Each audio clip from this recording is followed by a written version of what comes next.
মুখ্যমন্ত্রী মালদা মুর্শিদাবাদ সফর করে প্রশাসনকে বলে গেছে সমস্ত মৃত ভোটারদের যাতে তালিকায় রাখে, বিএলওদের ওপর চাপ সৃষ্টি করে ভুয়ো ভোটারদের যাতে রাখে, এটাই করে গেলেন তিনি। অভয়া থেকে প্রাথমিকের শিক্ষক নিয়োগ, সিবিআই, ইডি, নারদা সবকিছুতেই লাভ হয়েছে বিজেপি তৃণমূলের।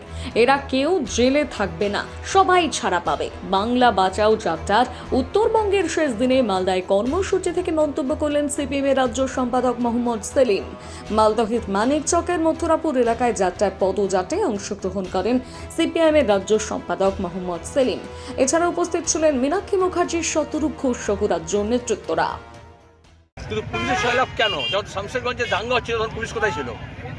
6 ঘন্টা শামশেরগঞ্জে আগুন লেগেছে, সরকারি গাড়ি পুড়েছে, মানুষ খুন হয়েছে, সপরিবারে খুন হয়েছে হরগোবিন্দ, কিন্তু তাও দেখা গেল পুলিশ নেই, থানা কিছু দূরে ছিল। আর এখন যেহেতু মমতা ব্যানার্জি এসছেন বলে, কেন এলেন মালদা মুর্শিদাবাদে?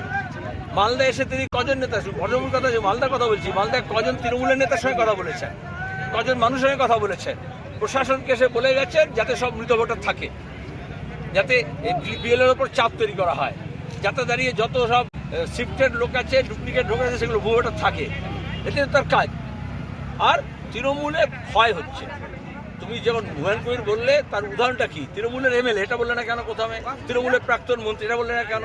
বিজেপির প্রাক্তন প্রার্থী লোকসভা, সেটা বললে না কেন? তাহলে যারা বিজেপি তৃণমূলের মধ্যে আদান প্রদান করেছিল, তাদের মধ্যে খালবালি হচ্ছে, এটুকু বলতে পারি। বিজেপিকে সাহায্য করতে হুমায়ুন কবির এসব করছে, এটা তৃণমূল বলছে, কারণ তৃণমূল এর আগে করেছে, তো যখনই তৃণমূল থেকে এরকম কিছু বলে, তৃণমূলরা বলে দেয়, কারণ তৃণমূল জানে মমতা এটা করে এসছে। আজকে ডিভিশন বেঞ্চ রায় দিল যে আমরা বলি ধর্মের সঙ্গে রাজনীতি মেশাবে।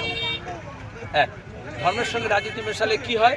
এখন এই হুমায়ুন কবির নিজে কালকে বলেছে, সেটা বলছে না কেন?